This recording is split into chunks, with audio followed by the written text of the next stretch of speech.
3 বছরের শিশুদের জন্য স্কিন কেয়ার শুনতে অবাক লাগতে পারে, কিন্তু এটাই পরিণত হলো জিনিয়াস ব্র্যান্ডিংয়ে। সম্প্রতি একটি ব্র্যান্ড মাত্র 3 বছরের শিশুদের জন্য স্কিন কেয়ার প্রোডাক্ট লঞ্চ করেছে। শুনতে অবাক লাগতে পারে, কিন্তু এই উদ্যোগের পেছনে ছিল পরিপূর্ণ ও চতুর মার্কেটিং স্ট্র্যাটেজি। মার্কেট এক্সপার্ট মিশেল লক্ষ্য করেছিলেন যে 8 থেকে 12 বছরের শিশুরা এখন ইউটিউবে ভিডিও দেখে বিউটি প্রোডাক্টস ব্যবহার করতে শুরু করেছে। দিনে দিনে এই প্রবণতা এতটাই বৃদ্ধি পেয়েছে যে বাচ্চারা নিজেও এই প্রোডাক্টস নিয়ে উৎসাহিত হচ্ছে।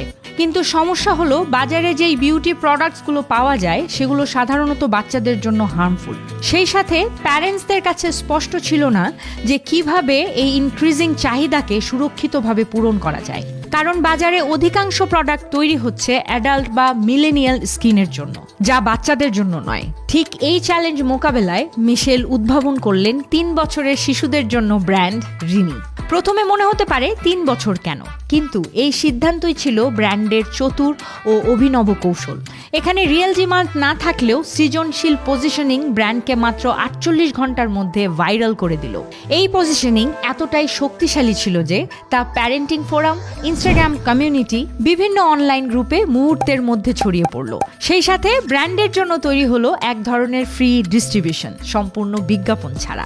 এই প্রচারণা প্রমাণ করলো নিরাপদ খেলা মানে অদৃশ্য থাকা নয়, বরং দেখা যায় ক্যালকুলেটেড রিস্ক নিয়ে স্ট্যান্ড আউট হওয়া সম্ভব। ব্র্যান্ড ব্লু ওশানের স্ট্র্যাটেজি ব্যবহার করে নতুন কনজিউমার সেগমেন্টকে টার্গেট করলো এবং সরাসরি প্রবল ইম্প্যাক্ট তৈরি করলো।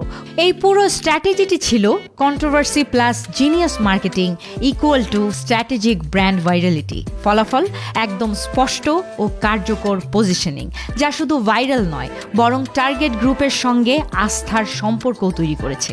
এই উদ্যোগ প্রমাণ করলো সঠিক মার্কেটিং কৌশল এবং সৃজনশীল চিন্তা কোনো বিজ্ঞাপন ছাড়াই ওয়ান্ডারফুল ইমপ্রেশন তৈরি করতে পারে। এরকম আরও ইন্টারেস্টিং মার্কেটিং স্ট্র্যাটেজি জানতে ফলো এবং সাবস্ক্রাইব করুন।